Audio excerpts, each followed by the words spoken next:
Well, bear with me, guys. I'm new to this. Where's the clip at? Is that it? I can't tell. No, that's not it. Ah, here it is. All right.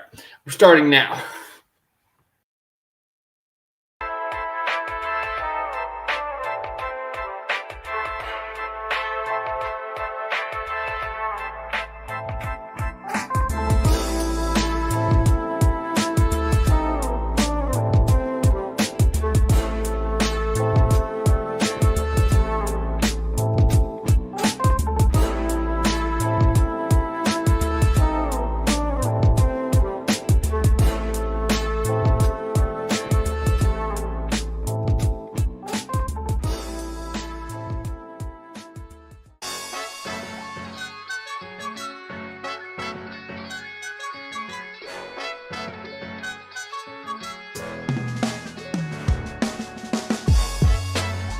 Jaylen Williams veers left, pulls up, looking for the lead, and got it. Jaylen Williams, 2 seconds, 1:11, 1:09. Now SGA probing, piercing, spinning, hanging for the lead, and SGA knocks it down. The Thunder finally get the defensive stop, and SGA puts them in front. I'm Kenrich Williams. You're listening to Topic Thunder.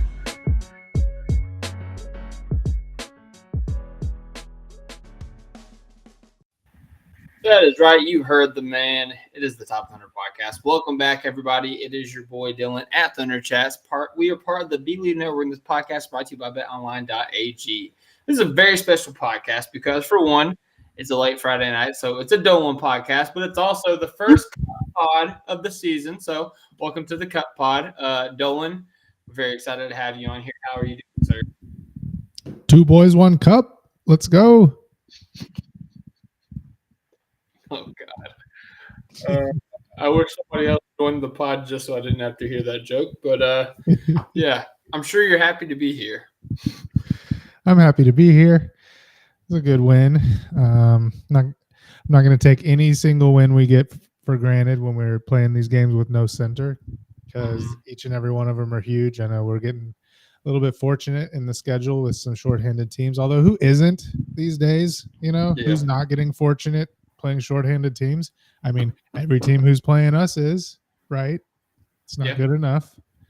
But it's just, I was looking because I was like, you know what? I think the Thunder have had a 20-point lead in every game that they've played with no center.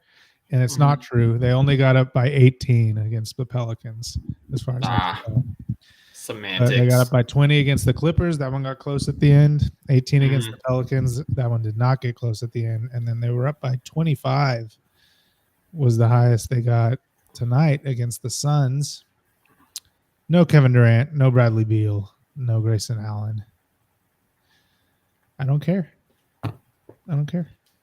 Listen, I mean, I've seen a lot of people. They was kind of clowning us on the Pelicans game because there was one, like, Shea got that block and then he got down there and he got the aim one to kind of finish the game. I said, that's how you close out a game. And somebody was like, close out a game, you're playing the emergency room Pelicans. I'm like, dude, we're also missing Chet Holmgren, Alex Caruso, and Isaiah Hartenstein.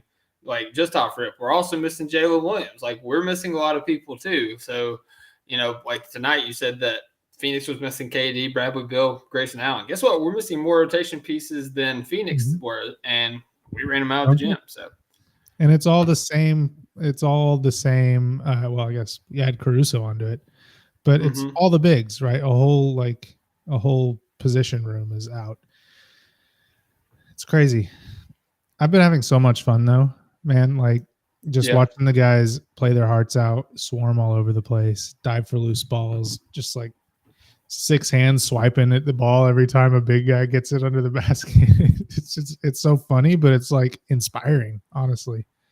Yeah, I feel like not even just bigs. I feel like specifically like with Devin Booker tonight, it just feels like we're doubling a lot more than we was like normally like in the season. It feels like anytime Booker got the catch, like it didn't really matter where he was. It would post up at the 3-point line or anything. Like 2 bodies were on him immediately. And obviously, same thing goes with Nurk tonight, Misi the other night, Zubac the other night, like just swarming the guys whenever they get the ball on the catch. And I think we didn't do that as much against a guy like Harden, for instance, because Harden doesn't really like sit there with the ball. Like he's usually, starts his dribble as quick as he gets the ball, or, he doesn't ever pick it up.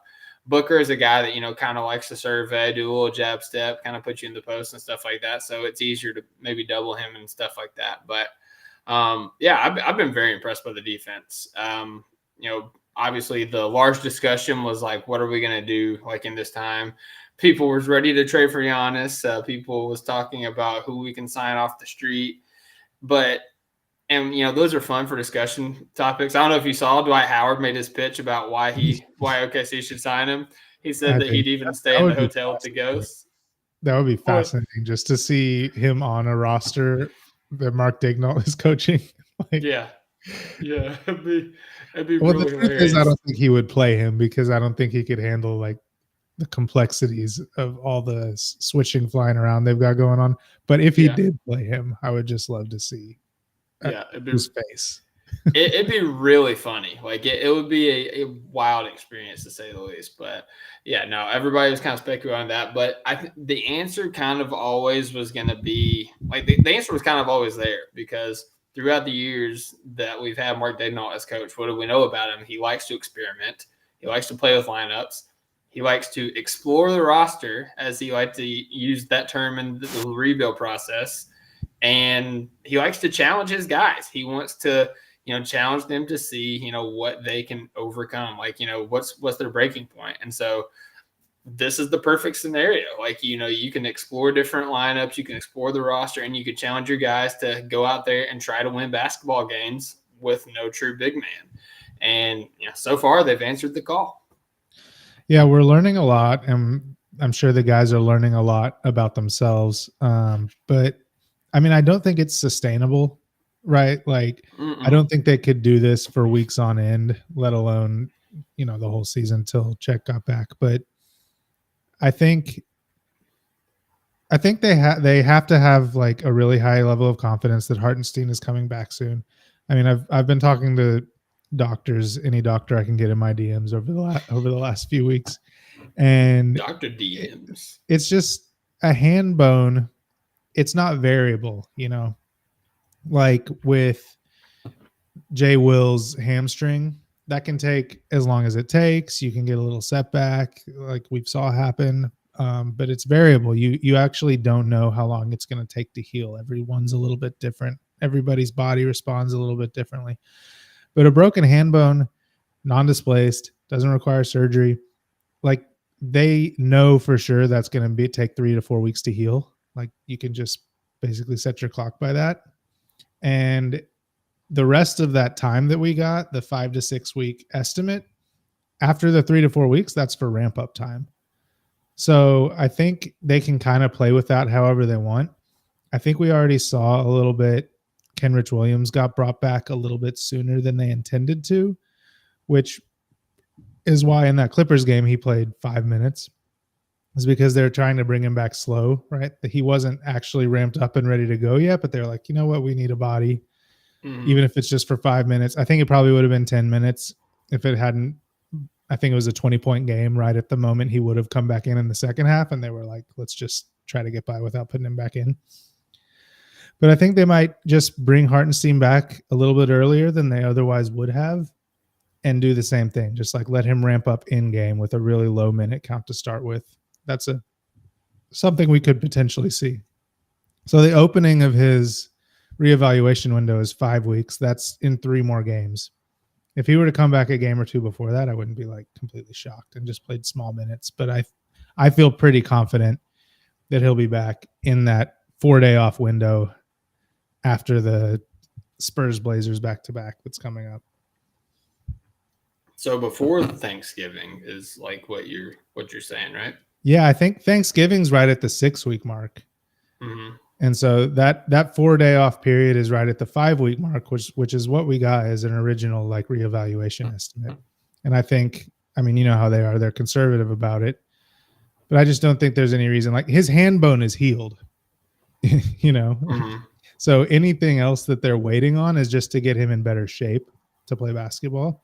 And I think in desperate times, like, you just might have to throw him out there when he'll get a little bit winded, and that's okay. Yeah, for sure. And like we was talking off pod, like in the text chat, like whenever you brought this up to the group, it's like that makes sense. Like I remember multiple times. Like obviously it was a different time. It wasn't like as entrenched in like social media and stuff like that. The news wasn't like so readily available to us. But I remember multiple times it was like Russell Westbrook had been out, Serge Ibaka had been out, Kevin Durant had been out, and just all of a sudden it's like, oh, they are pushing to make a return to play tonight, just like out of nowhere. And it always felt like it was ahead of schedule. And so this kind of tracks, like you were saying, with Kenrich Williams, everybody like just assumed that it was like, oh, we have no bigs and we have no Kenrich Williams. And like, we're going to have to figure this out. And then like just out of nowhere, it's like, oh no, Kenrich Williams is actually good. He's going to be playing tonight, which I guess a lot of people have noticed that he's been taking part in warmups, like the pregame warmups, the past couple games, and he obviously he had a couple of G League assignments as well. So I guess the ramp up shouldn't have been as surprising, but yeah, I mean Hartenstein, like I said, cast is off. Hand looks good. I saw Steve McGehee posted a video of him, doing ball handling drills on the side. Handle it tight. That's all I gotta say. Handle it tight. There was more than that. Everybody was posting clips. I mean, Joel Lorenzi posted and he dunked it. He was dunking. It was with his right hand, but I saw a whole series of clips of him shooting hook shots and floaters with his left hand, with the injured hand. And I think it looked to me like he was doing this. It's not really a warm up, right? Because he wasn't going to play, but in this pregame session, it looked like he was trying to get his heart rate up to me. But that's the other thing about the hand injury, right? Is he's probably been on the treadmill for a long time every day. Like there is no reason that it's always different than game shape, of course, but there's no reason he shouldn't have his cardio up. Like that's the one thing that should be good to go. Yeah, no, for sure. And who knows, man? I mean, if that window is open for the return, I mean, sooner rather than later would be great. Like, we was talking about, you said, I think there's a non-zero chance he plays against the Mavs. And obviously non-zero can mean 1%, which I think is closer to what you were leaning. Yeah. The hopium. But I mean, that'd be great because, Lively and Gafford gave us problems with Chet last year. So having a guy like Hartenstein. That's the one, right? Like we've got Dallas and then like, honestly, we could use him against the Spurs. Wimby's out there shooting threes. So maybe it's not that important, but and then the Blazers, I know we just put it on them with kind of a no center game. That was kind of the prototype of the no center game, right? Because that was Chet got in foul trouble. Is that correct? Yeah. And then we ran most of that game with no center, and I remember Lou Dort dominating. But now they have Klingen in, so we'll see if that's a different dynamic. He's at least stronger, I suppose. Yeah, dude, they ran. But it wouldn't hurt to have a big for that one. So I think if we don't get Hartenstein back for these last three before that break, there could be some tough ones, and I wouldn't be surprised to see us drop one or two of those. But hopefully that's like worst case scenario. I mean, listen, we're already 3-0 without Chet. There was a presumed 6 or 7 games within the stretch before Hartenstein comes back. Like. Yep. In my opinion, we're already at the threshold where like it'd be catastrophic in the fashion, if we were to lose the next 3 games, just because it would be 3 consecutive games. But like, I think a lot of people kind of agreed if we can win 3 of the next 6 without Chet, without like a true big man, like, I feel all right about, where we're at. Obviously nobody wants to lose, but like, given the circumstances, like, that's kind of not the best, but like, that's an acceptable outcome. So, we're playing with house money at this point. Like if we can, pick up more wins in the interim. Sure. It would be nice if the Warriors would drop a game because they're kind of breathing down our neck. They're currently up by 15 on the Grizzlies. And with their upcoming schedule is Clippers, Hawks, Pelicans, who, like we said, are all broken, Spurs and Nets before we play them again. So Unfortunately, it doesn't look like they're going to lose for this foreseeable future. So if we drop one or two, we'll probably drop out of the first place position momentarily. We'll get it back. But Yeah. it does seem like that's at stake. Jeff Oakley in the chat said Dwight Howard wants to play for us. Yeah, we talked about this briefly before I tweeted out the link. Dwight Howard said he wants to play for us, and it's cool to be wanted. It's nice to be wanted. It would be an experience to have Dwight Howard on this team, but at this point, it's not a possibility unless we were to sign him to like a longer term contract, which also is just not happening. But the only way we was going to be able to sign somebody is with the hardship exception, and the only way we was able to do that was if Kenny remained out and was going to remain out, because you have to have 4 guys out for at least 2 weeks, like they're not coming back, to qualify for the hardship exception. And a lot of people talk about Topic, but where we drafted Topic knowing that he was injured, like he doesn't qualify for the hardship exception this year, unless I'm mistaken. I'm sorry, but not to act like this is on the table at all, because I don't believe it is. But no. I'm just saying like a roster spot in general. Yeah, but we could just sign. So Malevi Leon's got waived earlier tonight, but that could have happened at any point. Like we could sign a player. Yeah, to like a year contract though. Like my thing with like the hardship, you could sign a 2-year minimum. Yeah, my thing with like the hardship exception was like it gives you the opportunity to bring in like a 10-day, so you don't have like any like long-term commitment. You just have somebody come in and fill the void. You can do that. I mean, you can just sign an Exhibit 10 or a 10-day contract. I don't think you can do it until January 5th. Maybe that's true, but you can just sign a non-guaranteed deal. I mean, they've done it twice already this season with Leons and Reese.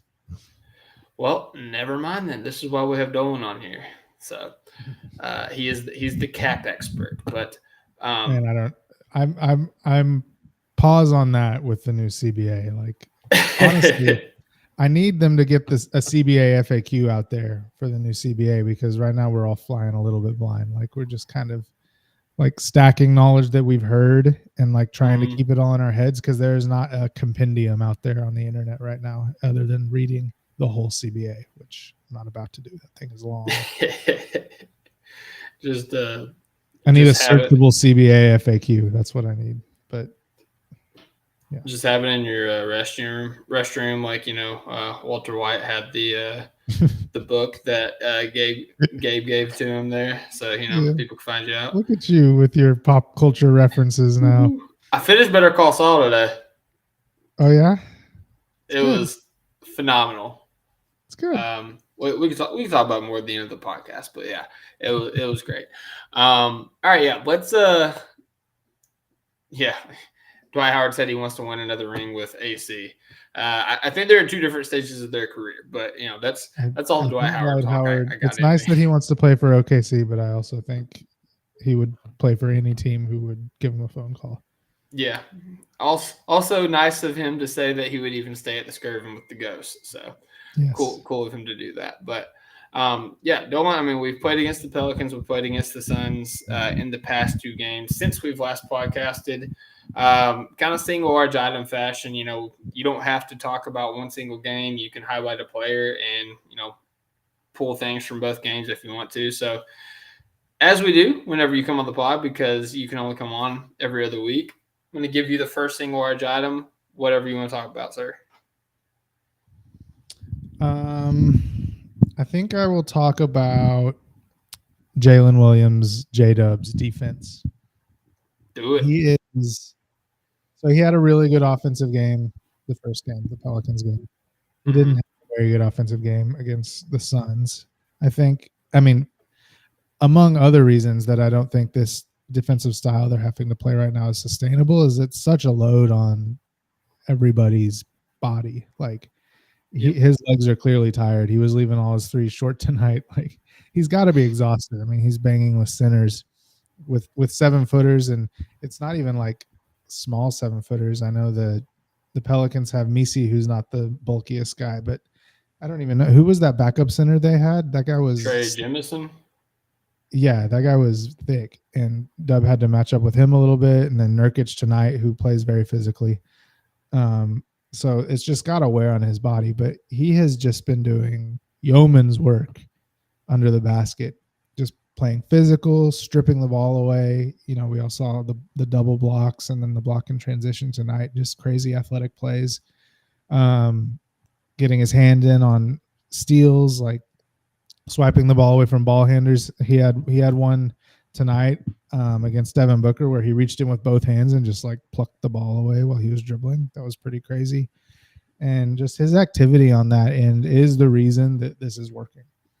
I think if I had to pick one reason why they've been able to survive this stretch with no centers, it's because of the way Jaylen Williams has stepped up on the defensive end. Just insane versatility. He can switch everything. He's legitimately playing center in the post against bigs and not backing down.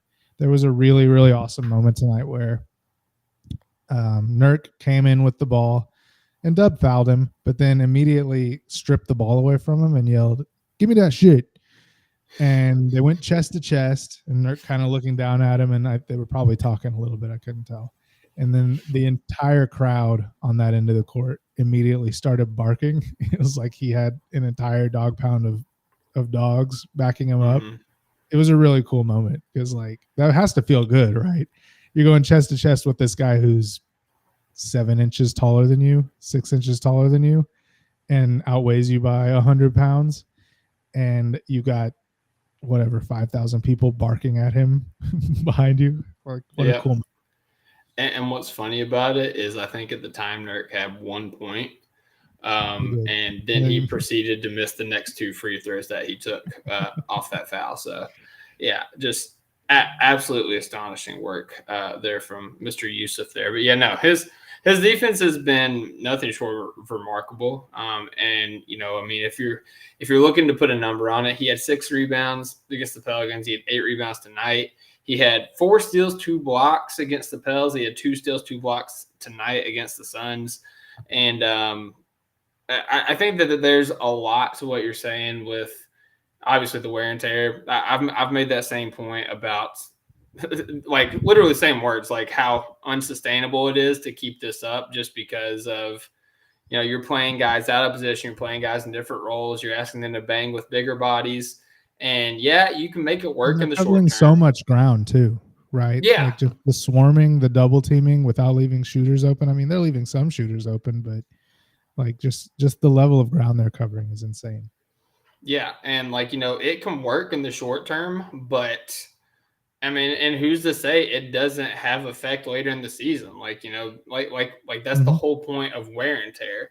So the quicker we can nip this in the bud, the better. But yeah, he's been awesome. Like he's been bodying guys up, using his physicality, his newfound physicality, as he bulked up in the offseason once again, using his athleticism to, contest shots at the rim. I don't know if he actually got credited with the block that him and Dort, swatted back to each other because Dort definitely got the block. Dort got it first. Dort got it first, but everybody was talking about Dub on Twitter, and I was like, interesting. But he had the one in transition where Dylan Jones threw the ball away, and Dub just kind of baited him. He just like stood there with like his hands down until he shot it, and he just jumped up and tipped it. Yeah, he had another great play. I don't remember who it was that was dribbling. I want to say it was like Trey Jones, and he like Dub was running with him, and he like loaded up like he was about to jump, and Trey like went to do a Euro, and Dub like just stopped, backed up, and like basically just stopped the Euro, and Trey tried to flip it up, and Dub was able to get the contest. Tyus Jones, yeah, sorry. I get my Jones confused, all right? So many of them in the league, in the world, but yeah, almost as many as Williamses. Yeah. The Joneses and the Williamses. Yeah, keeping up with the Joneses. I don't want to like speak hyperbolic and say I've never seen a defensive play like that, but like the anticipation on it was kind of nuts to see. But yeah, I think there's something to say about the wear and tear, like you were saying. Offensively, you said his legs were gone to the 3-point line. The past 2 games, he's had transition opportunities to do something crazy on the fast break, and he just kind of goes up with like a simple 2-hand dunk, which sounds wild for us to say, guys who, can't dunk, say that that's something simple. But I think I'll give in and say that's probably true at this point. It's been like a couple years since I've tried. A couple years ago, I still had it barely, but I imagine I don't anymore. I got to where I was consistently grabbing rim, and that was as far as it goes. My hands aren't big enough to palm the basketball, and that's like half the battle. But yeah, no, like he's gone up with like the conventional two-handed dunk, and the benches let him know about it. It was just Hartenstein last game giving him the thumbs down, but tonight it was Jay Will and Hartenstein, and even Kaysen was kind of like, man, Okay. but and Dub was laughing the whole way up. You earned a light dunk. Yeah. Dub was laughing the whole way up because, I mean, I think you're right. He was just tired. Like, he wasn't trying to exert that much energy because he had to exert it on the defensive end. Yeah, the one that I was talking about where he two-handed ripped it away from Devin Booker, and then he pitched it over to Isaiah Joe, and then he threw him the lob back, and it looked like almost begrudging, like, okay, I guess I'll go jump up and dunk it. It's like, I have to now. It's going to be a turnover. Gosh, Zay, why'd you have to throw it up?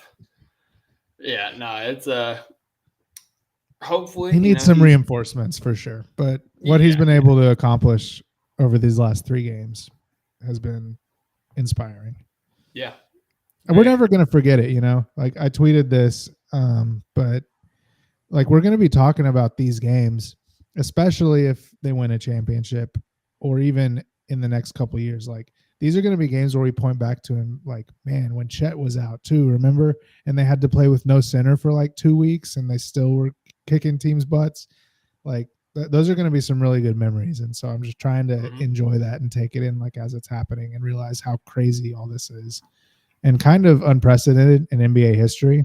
Like I think there was some stat where it was the first time a team had ever started 5 guys 6 and under and won the game.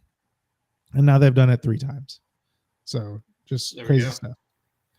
Tearing it up. And honestly, we've gotten smaller since that first game because I think that first game we started Wiggins. In the past 2 games, we started Kaysen. Yeah. Well, we did but we got Kenrich back. Although, so that bench unit is okay. Well, the bench unit though is kind of like decent sized, right? I mean, they don't have a big, but they've got Ooze and they've got Kenrich.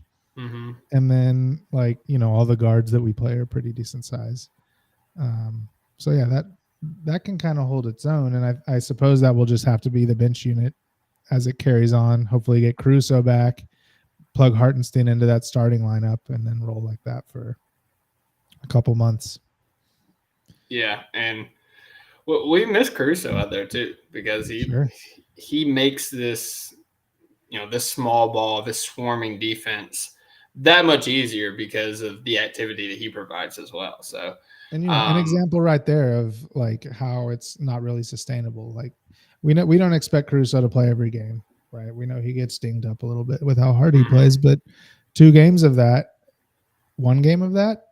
I mean, we had the Warriors game, so it was most of that game, and then the Clippers game, and then Caruso's missing with a sore hip, which after the first game, I was kind of hoping that was just like a sneaky rest game, but now it's 2 in a row, so just hope he's okay and comes back soon. Saw clips of him at the zoo walking around. He looked fine. So I don't think it's like it's not hampering his like day-to-day movement, so his hip's probably not that sore.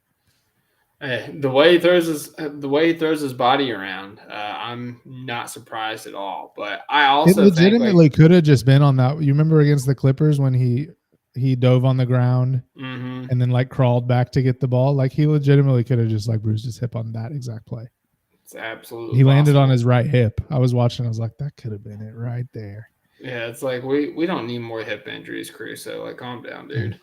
But no, there's been the whole like chagrin of Thunder fans about like, why isn't Caruso starting? Like, we're trying all these people. Why aren't we starting Caruso? I think that's by design because we like the look that he gives us off the bench, but it allows you to play him more limited minutes and hopefully preserves him for the long haul. Because as you said, Caruso gets dinged up. Like Caruso a lot of times misses big chunks of the season, and we had the luxury of playing him in smaller minutes and letting other guys, step up in those in those roles to kind of sustain him. So hopefully when he comes. And also, and I can't remember who I was talking to about this, but if you want to keep his minutes below 30 in like the 25 zone, which I think you do, and you want him to close games, if there's a close game, hypothetically, then you kind of can't start him.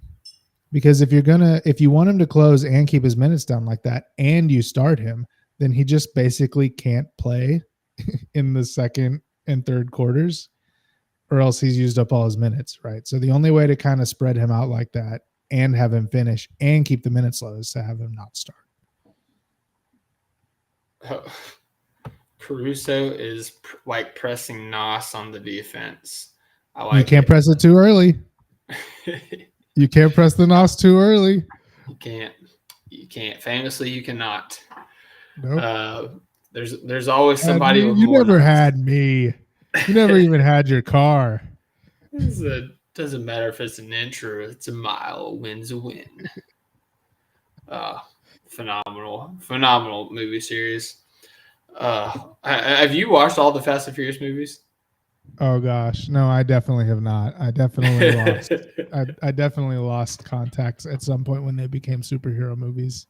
Yeah, no, it's crazy. I've definitely seen the classics, right, where they were like legitimately about the cars and the racing. Like at least the first 3. I've probably seen like the first 5 at some point, but after the first 3, they just all kind of blur together because they just turn into. I'm sure they're great.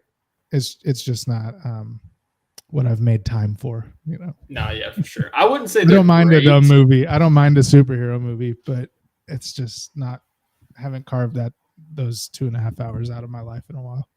Yeah, no, I wouldn't say they're great, but they are fun. So, well, you get what you're looking for, right? Mm-hmm.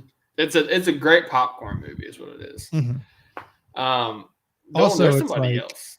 When you have kids, it becomes pretty hard to get to a movie theater, and those are movies that are kind of like you want to see them in a movie theater, or else it's much less of an experience, right? Watching on a TV or a laptop.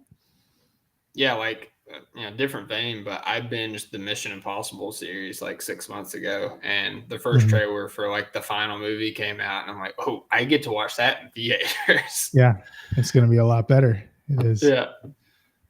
It's going to be awesome. But yeah, hey, we talked a lot about Dub, but there's somebody else who has also stepped up in Chet's absence, and that's our fearless leader, Shai Gilgeous-Alexander, who, in against the Pelicans game, he had 29 points, 5 rebounds, 5 assists, 2 steals, 2 blocks, hit 3 threes, and then tonight against the Suns, he had 28 points, 6 rebounds, 4 assists, 1 block, and he hit 2 threes. I was shocked he didn't get a steal in this one, man. I thought that was more of a lock than blocks at this point. But yeah, no, he's been getting to his spots.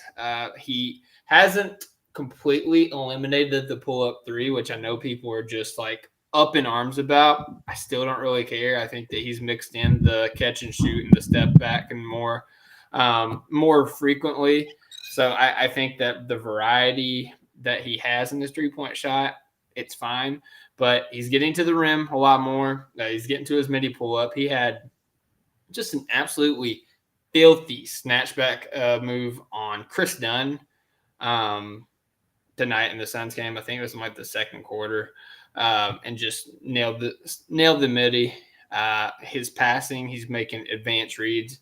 Like none of his passes seem simple. None of them are just like a two-handed chest pass. Like he's doing like a live. Like tonight, he did like a tween, got the ball in his left hand and just like on a beeline live dribble, just kicked it to AJ Mitchell under the rim. He had a cross-court skip pass, again, live dribble, I think with the left hand, and hit, I think it was Isaiah Joe, like right in the shooter pocket. It really feels like he's leveling up as a playmaker, right before our very eyes. And obviously we know what he could do as a scorer, but the playmaking, the shooting, and the defense is always the things that we've kind of highlighted for him to step up and improve in and grow in. So I think that he's done that. I think defensively, he's kind of been ridiculous. Like he isn't Jaylen Williams, style in terms of like, just bodying up bigs and just swallowing up them defensively. But his help defense, I feel like, has been even better. His block on BJ Boston in the Pelicans game, just absolutely nuts. To meet him at the apex of his dunk, BJ Boston had two hands on the ball. Shea went up with one hand and just like completely cupped it. And again, to go down the other end and score, like he's exerting energy on both ends. It's phenomenal. Yeah, Michael Clampett said the man is addicted to improving his game. The one I was talking about how Shea, obviously he kind of got back to his roots in terms of like scoring and stuff, but I was really impressed by some of his playmaking reads the past couple games. Like tonight, did you see the one where he like went tween, got the ball in his left hand at the top of the key and just rifled it to AJ Mitchell under the basket? That was beautiful. Mm-hmm. Yeah, absolutely. That's not and he made that one, right? Yeah, AJ. I think it was Dub on the one that AJ Mitchell missed, which was a rare rookie moment from him.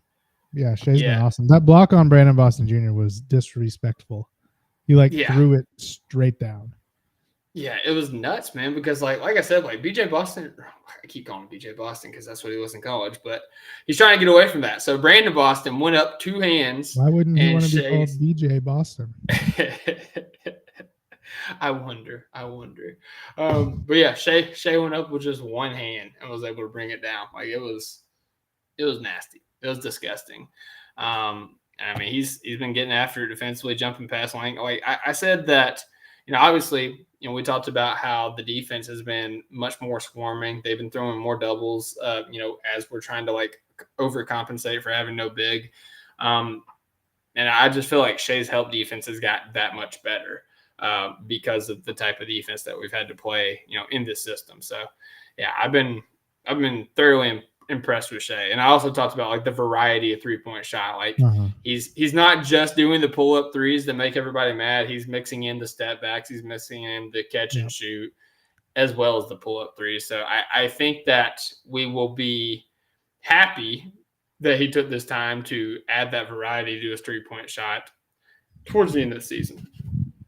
Yeah, he's been great. And his defense has been awesome. I was just thinking, for this situation to happen where the entire team is essentially like 6'5", how many stars are there in the league who could be the star on that team and that team still be really good? Because I don't think that works. This defensive thing that they're pulling off works if there's a single weak point anywhere. Like, I do not think it would work. Like if Luka was that guy, they would just be getting annihilated on the defensive end, right? I mean, we all saw like talking about it right after that play where he fell asleep on the last play against Utah and gave up a dunk. But if anybody's falling asleep or making people cover for them because they want to stand around and take a play off, this would not be working. So I mean, I think Anthony Edwards could probably do it. But outside of that, I just don't know if there's another guy who isn't like bigger or can hold their own on defense like this. Yeah, and kind of talking about like the guys around us, the guys around Shea and Dub that are able to make this defense possible. Obviously, we know how good of a defender Kaysen is, how good of a defender Dort is. Wiggins, being an extremely adequate, above average defender. But I tweeted out today, like, in terms of like the defense in these lineups, Isaiah Joe's definitely the polar bear in Arlington, Texas, in this scenario. But he's scrappy, man. Like he'll step in there, he'll draw a charge. He's got active hands. He took at least 2 charges in this game. He had 2 tonight. I want to see how many steals he had, but yeah, he had two charges. He took 2 charges tonight. He had he didn't have any steals. He had 2 blocks. He had 2 blocks tonight. Against the Pelicans, I want to say he had a couple steals. Let me see. He had 1 steal. Yeah, he's just scrappy, man. Like he doesn't have like the tools of like a lockdown defender. He's not like crazy, like side to side athletic. He doesn't have like crazy quickness or anything like that. And obviously, he's very skinny. Yeah, he doesn't have the frame as these other guys, but like he's got quick hands and he has the want to, and that's half of playing defense is He just got that the dog. want to. Yeah, so he got that dog in him. I've been very impressed with Isaiah Joe, just kind of stepping up in the absence because, we asked him to defend a little bit, whenever he's coming off the bench and, just kind of being the shooter. But, like, his main role was, like, offense. And his main role is still offense, like, provide spacing and stuff. But he's buying into what the other guys are doing and allowing them to, double.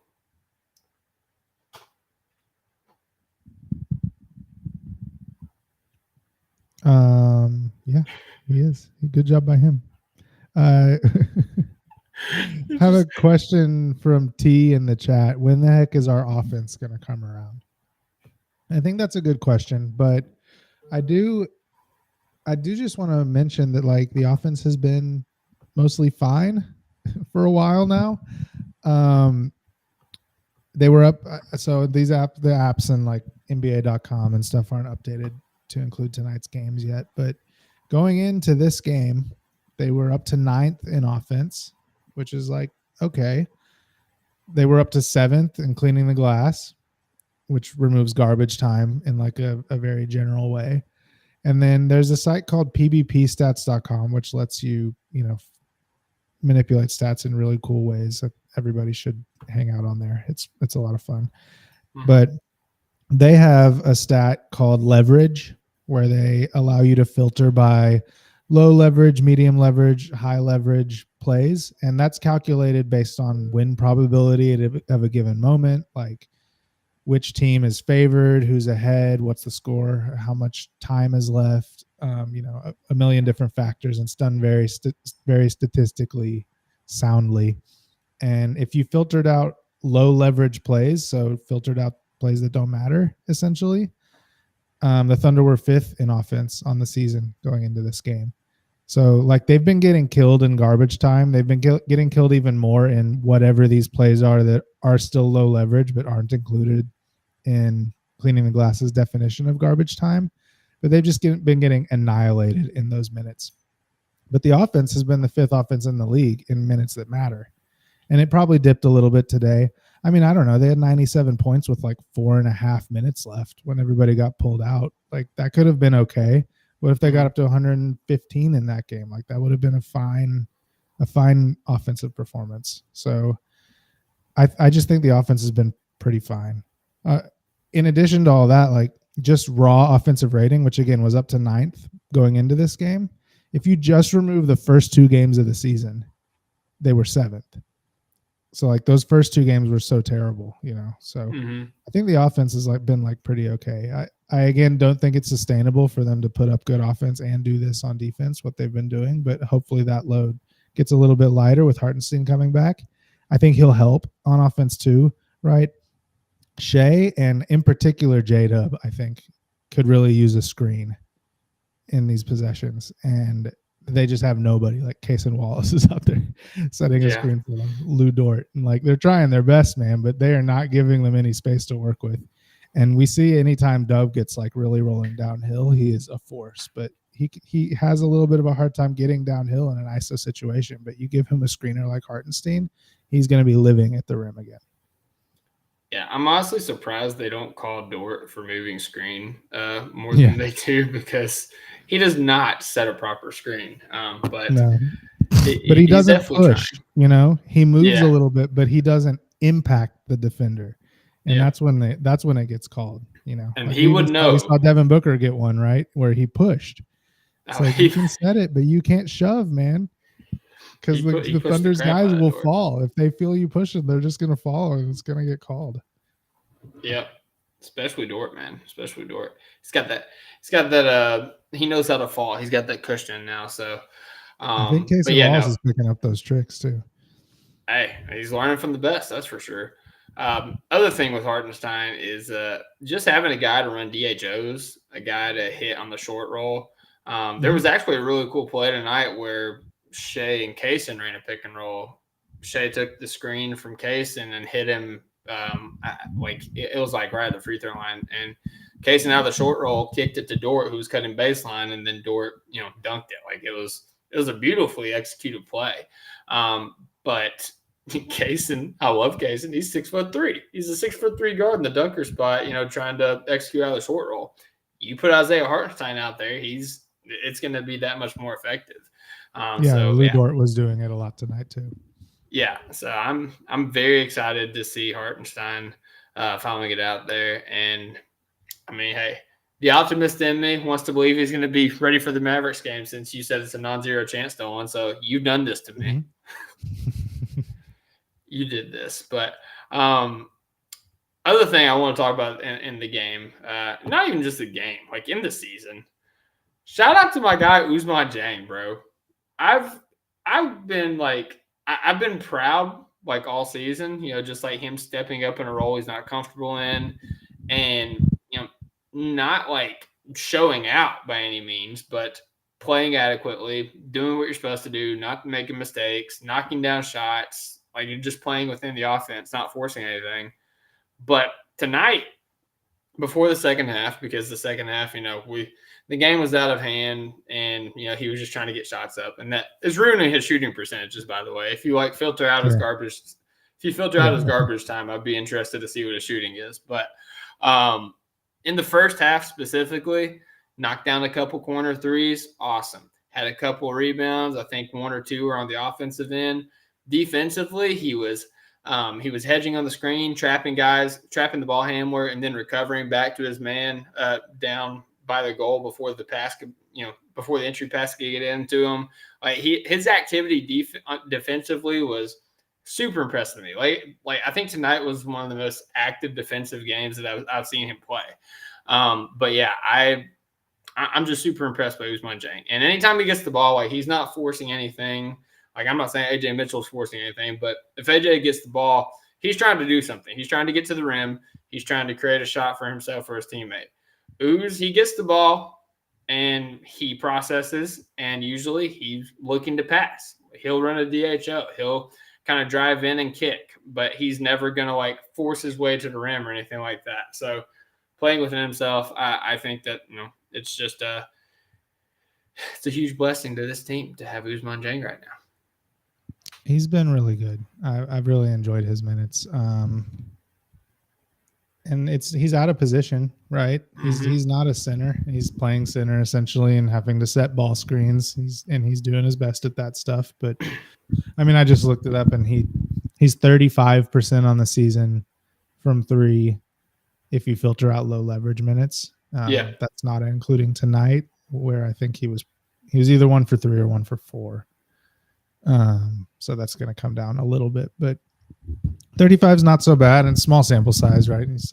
That's 7 for 20. So almost doesn't mean anything, but I think if you had asked me before the season, this is probably the best I would have been comfortable hoping for, which is him to just look not out of place in an NBA rotation, playing minutes that matter.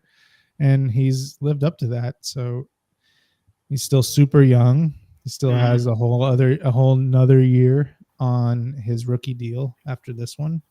So they don't even have to really make a decision on him until next trade deadline. So yeah, just seeing the progress and seeing that it's not time to give up on him yet is really encouraging. Yep. And the final thing I had to say about him is a lot of the fan base wrote Ooze off, and there's still some naysayers out there, but he's bringing a lot of people around with his play. He's turning some people into some believers. The Jang Gang is growing, as we should say. Jang Gang, baby. Bang, bang, Jang Gang. Bang, bang, Jang Gang. Dylan, do you have anybody else that you wanted to talk about specifically, you wanted to highlight before we kind of look to the next couple games? Not particularly. AJ Mitchell continues to belong out there, just looking solid all the time. Among the people who I've been least worried about whenever somebody's pressuring him full court and really trying to take the ball away from him, he just always looks super calm and in control in those situations, and then just always making the right decision on offense and getting a hand in there just consistently. There's a Twitter account called I can't. It's Bucknell something. I'll try to find it as I talk. But they do something called a pest rating, which is basically just like who's picking up full court, who's getting steals, deflections, and just like combine all those stats into one overall rating. Mm-hmm. And AJ Mitchell is consistently like on the leaderboard in that stat. So is Kaysen Wallace. So is Alex Caruso. Thunder have a ton of pests running around. It's Bucknell Sports Analytics at Buck Analytics, and yeah, they do the pest rating, and it's really good. And That's AJ awesome. pops off on that stat. That makes me happy. I've really enjoyed AJ Mitchell and his minutes. I want to ask you: do you feel like as we start to get healthier, obviously AJ was playing when Chet was there, but we've gained Kenrich Williams. We're about to get Isaiah Hartenstein back. Obviously, Chet's a little bit down the road, but like as these guys start coming back, do you think that AJ Mitchell's still going to get run, or do you think he's ultimately going to be kind of sitting down to the G League once their season gets going? I mean, it kind of seems like they need what he's bringing off the bench, right? As a ball handler, kind of take the ball out of Dub's hands a little bit and give him a breather, let him attack a closeout. Honestly, I guess I would be more worried for Jang's minutes, but he's playing well too. Mark will go 12 deep. He's not scared. Yeah. He's doing it. He's going 11 or 12 deep right now when we're missing 4 rotation guys. Like people are going to get playing time, and Dylan Jones will probably fall out of the rotation. Alex Caruso will probably continue to sit a game here or there. Maybe Kenrich Williams also is probably not going to be an Iron Man the rest of the season. So there's going to be minutes to be had. There's probably going to be 13 or 14 guys who end up averaging a decent amount of minutes on this season. So I think he'll be around. Okay. That is fair. That is a bet. Let's see here. I had a game, but nobody else is on, so I guess you're playing this game with yourself. Is it gonna work? Yeah. It's basically you're just naming things. So you mentioned. Well, I hope I win. I feel I like your chances. Okay. You mentioned the Thunder have a lot of pests, and that we do. But we, in terms of deflections, that's what we're going to be looking at here. We have 1, 2, 3, 4 guys in the top 11. First of all, I want to see if you can name the guys. But second of all, I want to see if you can name where they are at. See how close you can get. Oh, gosh. 4 in the top 11. And is it deflections per game? This is total deflections. Total deflections. Okay.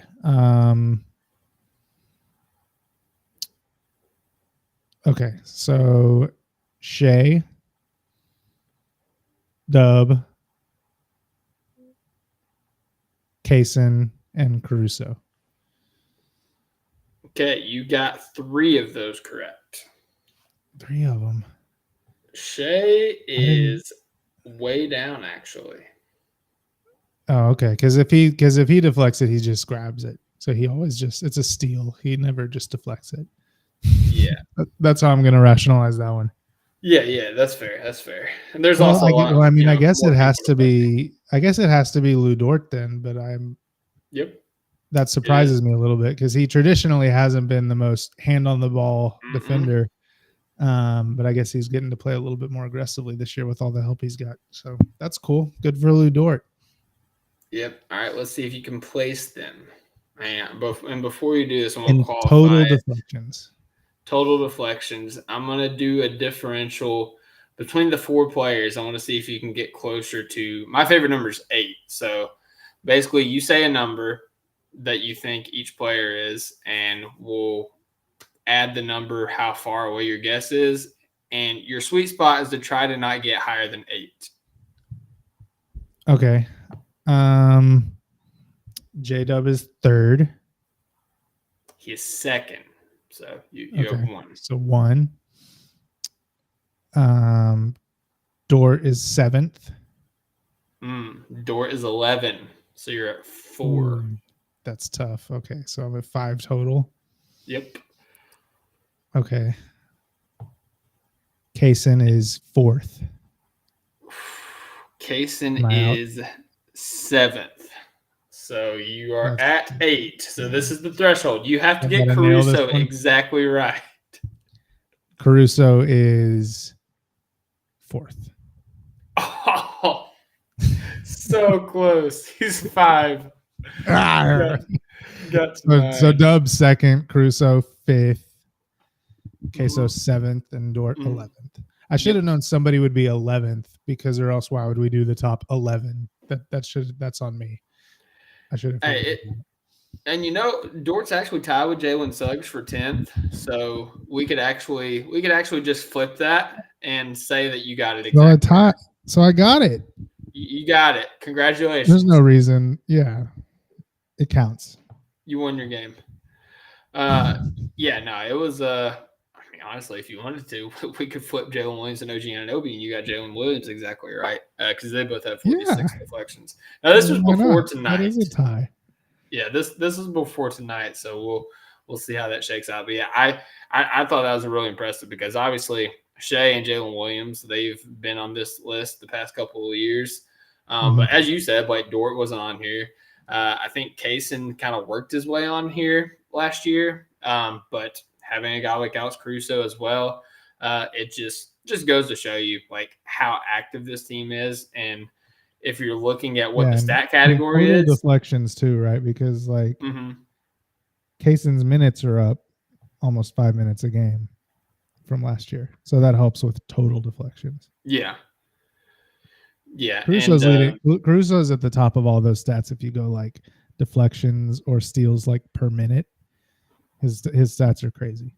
Oh yeah, he's nuts. His activity is crazy, but it goes to show you like the category of these stats right now on NBA.com is hustle, and that's all it is. Like these guys are hustling; they're getting after it. So even when there's no center on the floor, these guys are hustling. So it's especially when there's no center on the floor. Yes, actually, especially. So we're gonna go ahead and take a break. And when we come back from the break, we're going to quickly preview the next couple of games from before we podcast again, and then we'll close it out. And we are back from our break. Guys, it is me, Dylan, and I am here with Dolan. We have talked about the Thunder's wins against the Suns and the Pelicans. We talked about the Cup win.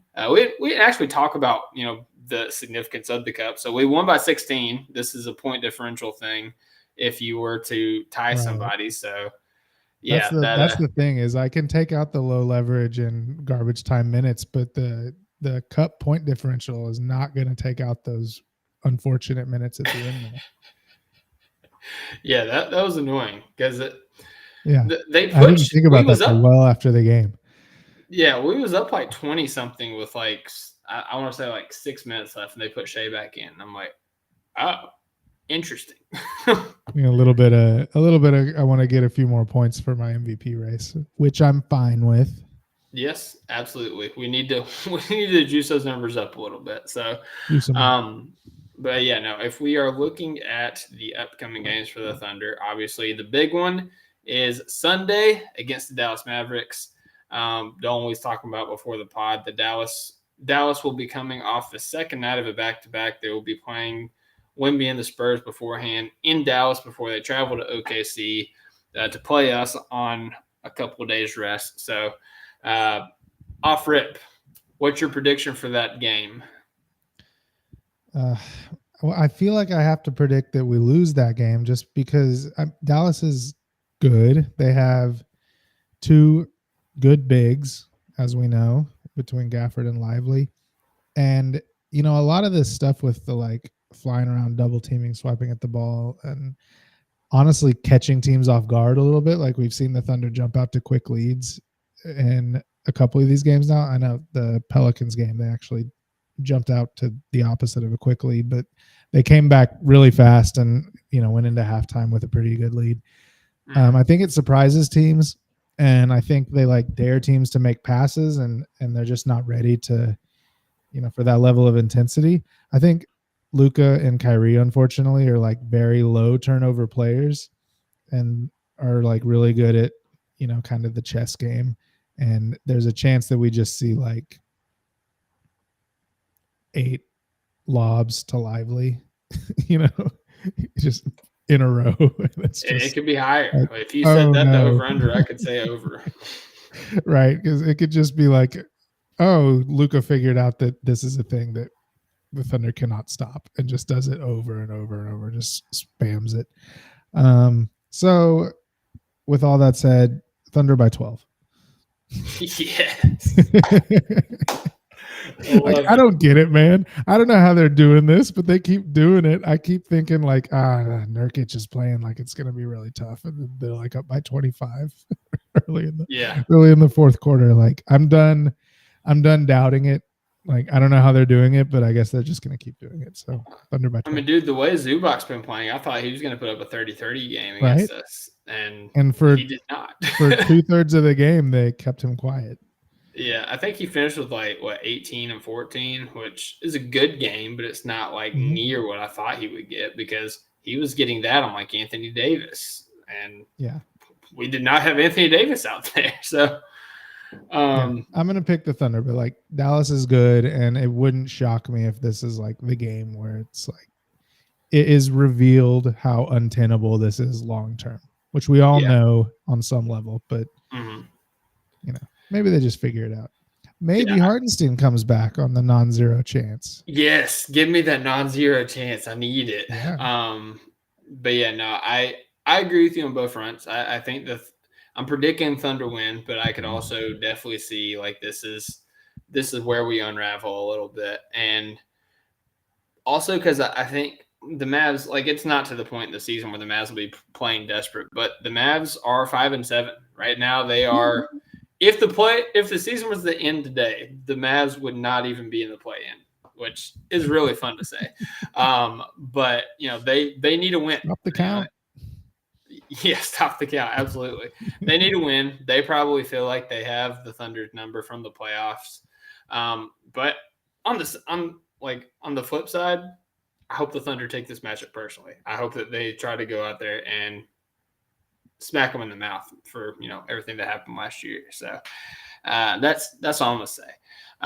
Need a Shea masterclass. We do. We really, really do. Because all this talk about Najee Marshall being a Shea stopper, let's see it. That's all I gotta say. Because Najee Marshall, by the way, shooting 17% from 3. You can't even put him on the floor, man. Dude, just when you're signing free agents, just beware the one outlier shooting season on a guy with it, and it's 150 attempts, which is exactly what he shot last year. 150 attempts, crazy outlier shooting year, and it's hey, that might be real. Congratulations. He may have just learned how to shoot, or it's not real at all. And you just signed a guy with high expectations to replace Derek Jones Jr. And it's not going to work out. So beware. Be prepared. And then Tuesday we play the Spurs. This is the end of our homestand is the Mavericks game, our 6-game homestand. We take a cup of coffee in San Antonio before I think we're back home on Wednesday against the Blazers. But so it's a 3 and 4 nights. Yeah, this will be on TNT. I'm sure TNT is absolutely belligerent that we don't have Chet Holmgren out there, and we're not going to see the Wemby-Chet matchup. But I'm interested to see how the Thunder handle this matchup without a big, because Wemby. The Spurs have a really good wing. They don't have any good bigs, but they have one wing who's really been killing it. Yeah, and we made it really difficult for him. Obviously, we had Chet there, but even still, just having guys like Kasem, like Lou Dort, like Caruso, just poking at the ball whenever he tried to dribble, because he's very tall. That ball has to go very high on his dribble, and those guys can kind of get to the ground a little bit. I think we have a recipe for success against Wemby, but Wemby's also playing a lot better than he was the last time that we played. So J-Dub's really good on him, but if he wants to shoot 23s against this lineup, we legitimately might not have a person who can remotely contest his three-pointer. Uzman Like Jang, get out there, baby. Kaysen or right. Like maybe Dub can if he like times it right, but if it's Kaysen or Dort or Caruso or Wiggins or Joe, like he is not even going to see those guys. Have Kaysen. I think it was Cone that said have Kaysen stand on Dort's shoulders to play center. So yeah, that's always an option. It's always an option. You know, happening Little Rascals. What's your prediction for that game, Dolan? Man, they've been pretty frisky lately. So, and like we said, Wemby's gonna have a crazy height advantage on everybody. They have to sell back too. The Thunder start to wear down a little bit. Thunder by 12. I love it. Yeah, I'm also predicting a Thunder win.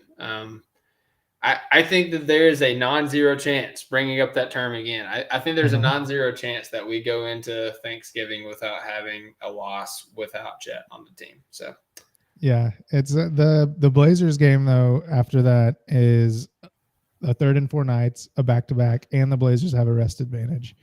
So, yeah, it's at home, so that helps. But and like you said, that's the kind of one where it's like if they do win these next 2 games. And then they're doing 3rd and 4 nights on a rest disadvantage, looking at a 4-day break coming after that. Like that's how you design a letdown game. Mm-hmm. That's a normal trap game that we wouldn't have lost if, we had Chet, because we've seen the trap game and we laughed at the trap game. But, this team, it could definitely be a trap game with how hard this past week has been. Just trying to get to the break, get to the rest. So, and if they're told Hartenstein will be back for the next game, and you're about to have 4 days off, and you're exhausted, and you're like, let's just get through this last game. We just need it to be over. So, Thunder by 12. And like you said, they got Klingon back, Shaedon Sharp's back, which he put on a display against the Timberwolves. That was amazing. So, but yeah, no, it was it'll be a fun week of games coming up. So we're never losing again. No, never. We are currently on pace. The real question is how are they going to work Chet back into this team who's on a 40-game win streak when he returns? How are they going to handle that? Hey, I'm glad I'm not Mark Daignault in that situation. So, yeah, who's going to tell Hartenstein he's actually got to go to the bench? We brought you here to be a bench big man, so you actually got to go to the bench now. So, yeah, I'm sure people will love that. But no, it's gonna be a good time. It's still a fun season.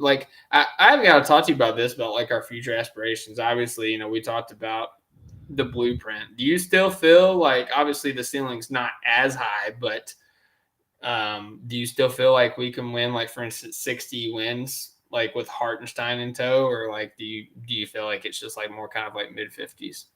Yeah, we could do it, man. Hey, we're on pace for 69 at the moment. Nice. So yeah, I mean, we'll see after this break. If we drop 2 or 3 of these last 3 before Hartenstein comes back, that'll make it a lot tougher. Mm-hmm. But if we can bank any of these and then get him back, our schedule's kind of looking up. It's not the hardest schedule in the world. Last I checked before this game, it was actually the easiest remaining schedule in the West. It helps that we don't have to play ourselves, of course, but the Warriors and the Suns don't have to play themselves either and are way higher up the list. It's because we haven't played many bad teams, and we have played a really low proportion of our games so far against East teams. So we still have a lot of East to come, and we still have a lot of bad teams to come. So, the schedule only got easier after tonight's game because the Suns have a good record. So, yep, it could happen, man. I think they're going to be really good with Hartenstein. I think he's going to help both ends. I think he's going to save some energy for these guys. Dub's not going to have to battle against centers all the time. And now they have this crazy 5-guard lineup in their back pocket that they can go to if they want to get crazy in any given game. Mm-hmm.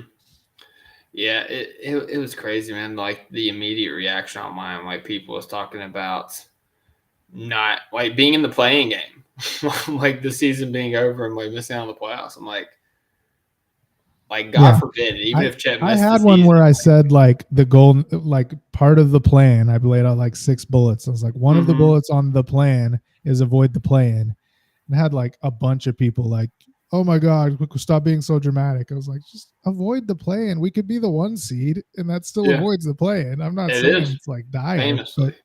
but falling into the play-in would be a disaster, right? Yeah. Single elimination, like, anything can happen. So I think that is a priority, but I'm not like particularly, in fear of it. Yeah, no, like even like if God forbid Chet didn't come back this season, I think that Hartenstein as the big on like the starting big for this team, I think we could still push for like around 60 wins, given the construction of this roster. So, and I remember in the preseason when all the different podcasts were doing over-unders, particularly like Sam Vecini's, I remember talking about how the Thunder over, which I think it was the second highest over in the league, was still just like a crazy good bet to make because this team had the depth across the board at like almost every position to absorb an injury. And I think we're seeing that right now, right? Like with both of them out, like we're still pretty good, but with Chet out, we might not like hardly skip a beat because Hartenstein is a really, really, really good center. Like if Shea missed 2 months, it would be tough. Like Dub would have to really step up, and that would be probably too much to ask for him. But most teams don't have somebody on the level of Dub to even step up and take that. Most teams don't have a player on the level of Hartenstein to step up and fill in for Chet. So their depth is really crucial and coming to help out. Yeah. I was knocking on wood there after you said, Shea having to miss 2 months. So proof of wood there. So, you mentioned us not playing any of the East teams yet. Just want to mention that one of the East teams we will be playing in March, the Charlotte Hornets on March 21st, part of the Topic Thunder fan event. You can find the link to the tickets on our Twitter profile at OKC Top Thunder. Give us a follow while you're there if you haven't already. Tierney does great work there. But also on Blue Sky. Yes, we are on Blue Sky. I don't know the format for that, but you can find us at OKC Topic or just OKC Topic Thunder again. Yep, same thing. Yeah, OKC Top Thunder on Blue Sky. If you are off of the Elon app, which respect your decision if you are. Me and Steven. Yeah, I don't know. I've been kind of back and forth between both. The Blue Sky it's peaceful over there, and I don't know if it probably is in large part just a function of me not having as many followers and like most people not having as many followers.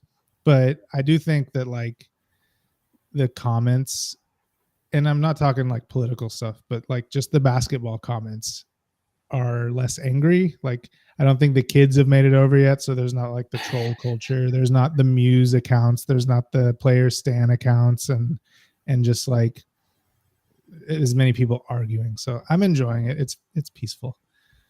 Yeah, I've tried to be active on both of them. I'm definitely still leaning heavily towards Twitter on my activity, but I'm trying to get over there on Blue Sky every now and then as well. There's not as much. Definitely seems like the place for like in-game, like live tweeting or like interacting during games, just because there's more people to talk to. Oh, so yeah. They both have pluses and minuses right now. For sure. But getting back to it, the link is on the Twitter again. March 21st against the Hornets. The Hornets are playing great, Dolan. I don't know if you know this or not. LaMelo Ball's been playing like an all-NBA level player this year. Absolutely. Have they been playing great? Have they been great? Well, Melo's been great. And I think that they've been frisky. They're like, I think 11. I agree they've been frisky. I don't know about great. No, LaMelo's been great. I think Brandon Miller's been very impressive. Trey Mann's been awesome whenever he's been able to play. But yeah, they'll be a really fun team to watch. Match up against the Thunder and OKC. We've got three different. Cool. There's a lot of people who feel like very personally connected to Trey Mann, so that will be a cool experience for them. For sure. And, there's 3 different seat levels. We got lower level, we got club level, we got upper arena, which I think we're the only podcast group that offers 3 different seat levels, 3 different price points. So if you want to splurge and go for the lower arena, by all means you can. If you're a broke college kid and you want to come to the Thunder game and come for the experience, pay $12, sit upper arena, still a great seat. We sit upper arena for the games that we've watched before the fan event games, and I mean, you can still see everything. It's an absolute great time. But that includes tickets to the game, get on the court, take a group picture with all of us. After that, we are going to take half-court shots, line up to take half-court shots to try to win a basketball signed by the entire team, which is something I really want, so I will be trying to make as well. So be practicing your half-court shot if you are coming. And sticking with the theme of the podcast, there's a non-zero chance that Stephen Nolan will actually be there this year. So non-zero. Yeah, non-zero chance. But no, all of us will be there, with the exception of Dolan for sure, like me, Tierney, Alex, Jerry, and Cone. And then I'll bring a few of my buddies. Cone's family comes in. It's absolute great time. Last year, I think we ended up with like 120 people. The year before that, we had like 80. My goal was 150 last year, and I'm not resting on my laurels. My goal is to have 180 people this year. So let's make it happen, man. The Thunder are a great team. This is a great event, great opportunity, great price point. And it's going to be in warmer weather. The past couple of years we've done it in January. Last year, literally a blizzard followed us home to Kentucky. We'll be in March, so it'll be a little bit warmer. It'll be more tolerable. So you don't want to miss out. And we're also looking at doing something that following Saturday with the listeners to, kind of add to the community and the experience of it. So be on the lookout for that. And if you're interested in that, you need to get your ticket, because it's not a matter of when it's going to sell out. It's a matter of, or if it's going to sell out. It's a matter of when it's going to sell out. So go to the Twitter at OKC Top of Thunder. Go to the Blue Sky, OKC Top of Thunder. That's what it is. Just type in OKC Top of Thunder. You'll find it. And yeah, get your tickets, because it's going to be a blast. Dolan, if we play basketball and you're there, are you going to play basketball with us in the media runs? Yeah, for sure. Assuming I don't pick up some injury before then. Well, don't. I mean, knock on wood, man. Come on now. I'm old, man. I get nicked up like just running in straight lines. So I get nicked up while playing. Right. At least you make it to that, though. I just get hurt in random life. But yeah, I will definitely help us beat everybody if I'm able to be there. Hey, we was undefeated before my boy Trevin just rammed his shoulder into my nose. And so I think we won 6 games, and we were up, I think 9-2 whenever he took my nose out. And I was Trevin kept saying I'm so sorry. He's my boy. He came up there with me. And I was at the end of it, I was I'm more mad that you guys let him come back and win than hitting me in the nose. But in the spirit of Chet, who was just mad that Andrew Wiggins made the lay. Yeah, which, hey, I was also mad that Andrew Wiggins made the lay, especially after what he did to Nerlens Noel a couple of years ago. Same kind of scenario. Mm-hmm. So, with that being said, I think this is a good time to go ahead and end the podcast. Dolan, appreciate you coming on. Always a great time talking to you, sir, getting your insight and your sarcastic comments, as you do, you sarcasm merchant. But with that being said, I hope everybody has a great night. God bless. Hoop when you can. Subscribe to the YouTube channel. Leave a comment in the chat. Hit the notification bell so you miss out when we go live. And as always, Thunder up. Thunder up. I don't know where the end button is. Oh, here it is. All right,